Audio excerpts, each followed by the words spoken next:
Hello friends, pulao तो आपने कई बार खाया होगा, लेकिन मेरे इस तरीके से बनाया हुआ चना पुलाव एक बार ज़रूर ट्राई कीजिए। एक बार अगर खाओगे तो बार बार यही बना के खाने का मन करेगा। चलो तो फिर इस टेस्टी रेसिपी को शुरुआत करते हैं। यहाँ पे मैंने 2 कटोरी बासमती चावल लिए हैं। मेजरमेंट के लिए घर की ही कोई कटोरी का नाप ले सकते हैं। इन्हें मैंने 2 से 3 पानी से अच्छे से धोने के बाद इसमें 2 ग्लास पानी डालकर 20 मिनट के लिए भीगने रख दिया है। अब चावल को एक वघार देकर उबालेंगे। दोस्तों, गैस पे बड़ी सी पतीली रखी है। इसमें 1 टीस्पून बटर डाला है। बटर को मेल्ट होते ही इसमें जाएंगे खड़े मसाले। 2 तेज पत्ते लिए हैं दोस्तों, 1 इंच दालचीनी का टुकड़ा, 2 हरी इलायची, 3 से 4 लविंग, 4 काली मिर्च। सारी चीज़ों को अच्छे से भून लेंगे। इन्हें ज़्यादा भूनना नहीं है दोस्तों, सिर्फ गरम करना है। यहाँ पे मैंने 5 ग्लास पानी डाला है। याद रहे दोस्तों, चावल को उबालते समय पानी थोड़ा ज़्यादा ही होना चाहिए। अगर पानी कम हुआ तो चावल एक दूसरे को चिपक जाएंगे, खिले खिले होंगे नहीं। आधा चम्मच नमक डालने से चावल में अच्छा स्वाद आएगा। अब इसमें ऐड करेंगे हमने सोक किए हुए चावल। दोस्तों, चावल का पानी निकाल लेना है। सिर्फ चावल को ही इस उबलते पानी में ऐड करना है। पानी को अच्छा उबाल आए तभी चावल को ऐड कीजिए और गैस की फ्लेम हाई रखनी है। हाई फ्लेम पे मैंने 4 से 5 मिनट पका लिए हैं। आप देख सकते हैं कि चावल का तुरंत टुकड़ा हो रहा है, मतलब ये 50% ही पके हैं। इन्हें और 3 मिनट मैंने पकाया। टोटल मैंने 8 से 9 मिनट इसे पकाया है हाई फ्लेम पे। और आप देख सकते हैं कि चावल को थोड़ा ज़्यादा प्रेस करने के बाद टूट रहा है, मतलब ये सॉफ्ट हो गया है। चावल को हमें 90% पकाना है। इस तरह छलनी रख कर इसका सारा एक्स्ट्रा पानी निकाल लेंगे। दोस्तों, पानी को फेंकिएगा मत। उसका भी इस्तेमाल आप आटा गूंदने के लिए, सूप बनाने के लिए या फिर कोई सब्जी के लिए कर सकते हैं। यहाँ पे मैंने बड़ी सी प्लेट को तेल लगा लिया है। आप तेल, घी, बटर कुछ भी लगा सकते हैं। और इसमें हमने छलनी में डाले हुए चावल को डाल देंगे और इस तरह से फैलाकर इन्हें ठंडा होने देंगे। चावल में जो खड़े मसाले हमने डाले थे इन्हें निकाल लेंगे और इसी तरह से इन्हें ठंडा होने देंगे। गैस पे मैंने एक बड़ी सी कढ़ाई ली है। इसमें मैंने 6 टेबलस्पून ऑयल डाला है दोस्तों। यहाँ पे हम आलू और फूल गोभी को फ्राई कर लेंगे। तली हुई सब्जियाँ चावल में और भी अच्छी लगती है।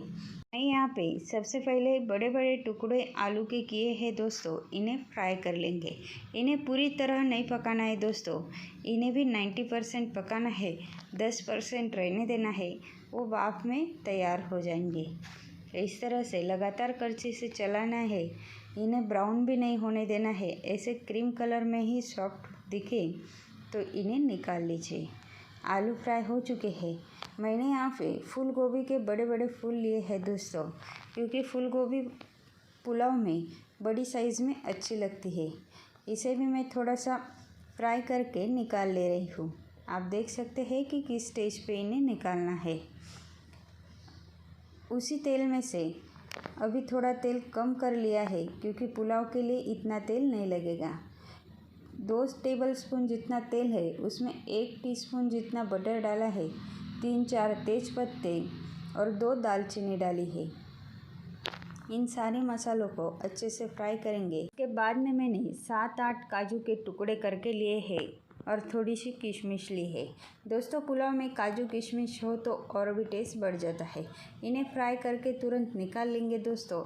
अगर सारी सब्जियों के साथ इन्हें फ्राई होने देंगे तो ये और भी ज़्यादा फ्राई हो जाएगी और इनका क्रंचीनेस चला जाएगा, सब्जियों के साथ सॉफ्ट हो जाएगी।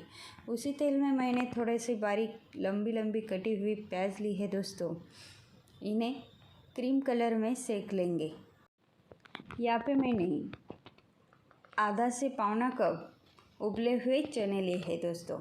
नॉर्मल काले चने को एक रात भर भिगोकर और कुकर में 3 सीटी लेकर उबाल लिया है। अब जाएंगे मसाले। 1 चम्मच जीरा, आधा चम्मच सौंफ पुलाव में बहुत टेस्टी लगती है दोस्तों। उसका बहुत ही अच्छा फ्लेवर आता है, तो इसे ज़रूर डालिए। आधा चमची हल्दी पाउडर। सारी चीज़ों को अच्छे से मिक्स करते जाएंगे ताकि सारे मसाले एक साथ लग जाए। हमने फ्राई की हुई सब्जियां और काजू किशमिश, अब इन्हें अच्छे से फ्राई कर लेंगे दोस्तों। इसके बाद में हम डालेंगे सूखे मसाले। 1 चम्मच रेगुलर लाल मिर्च पाउडर, 1 चम्मच कश्मीरी लाल मिर्च पाउडर, 1 चम्मच किचन किंग मसाला। सारे मसालों को कुछ सेकंड्स के लिए अच्छे से भून लेते हैं। मसाले भूनने के बाद उसका फ्लेवर और भी बढ़िया आता है। अब डालेंगे हमने बॉईल किए हुए चावल। आप देख सकते हैं कि कितने एक एक दाना खिला खिला और लंबा लंबा दिख रहा है। एक भी दाना टूटा हुआ नहीं है दोस्तों। चावल को मिक्स करने से पहले इसमें डाल देंगे हम 1 से 1.5 चम्मच नमक। नमक आप अपने स्वादानुसार कम ज़्यादा कर सकते हैं, क्योंकि अलग अलग चीज़ें डाल के आप अगर चावल को इस तरह से मिक्स करेंगे तो दाने टूट सकते हैं। इसलिए आप इस तरह से नीचे से उठाते हुए हल्के हाथों से हमें मिक्स करना है। ज़्यादा ज़ोर से मिक्स नहीं करना है दोस्तों। आप देख सकते हैं कि मैं किस तरह से मिक्स कर रही हूँ।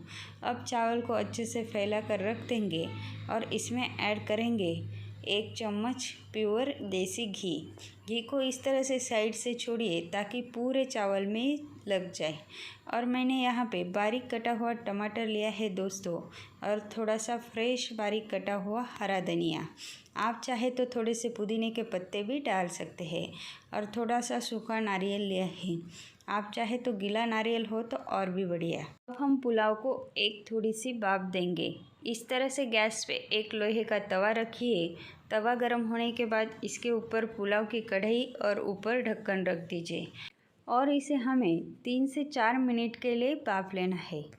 3 मिनट हो चुके हैं। आप देख सकते हैं कि हमारा पुलाव बिल्कुल खिला खिला और कलरफुल तैयार हो गया है दोस्तों। तो आप भी इसे घर पे ज़रूर ट्राई कीजिए।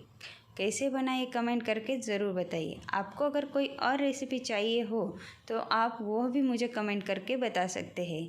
हमारा पुलाव सर्व करने के लिए बिल्कुल रेडी है दोस्तों। मेरी अगर ये चना पुलाव की रेसिपी आपको अच्छी लगी हो तो प्लीज़ एक लाइक कर दीजिए। अपने दोस्तों के साथ ज़्यादा से ज़्यादा शेयर कीजिए। चैनल पे अगर नए हो तो प्लीज़ चैनल को सब्सक्राइब कर दीजिए। बेल आइकन को टिक करके ऑल का बटन दबाना ना भूलेंगे। फिर मिलेंगे एक नई रेसिपी के साथ।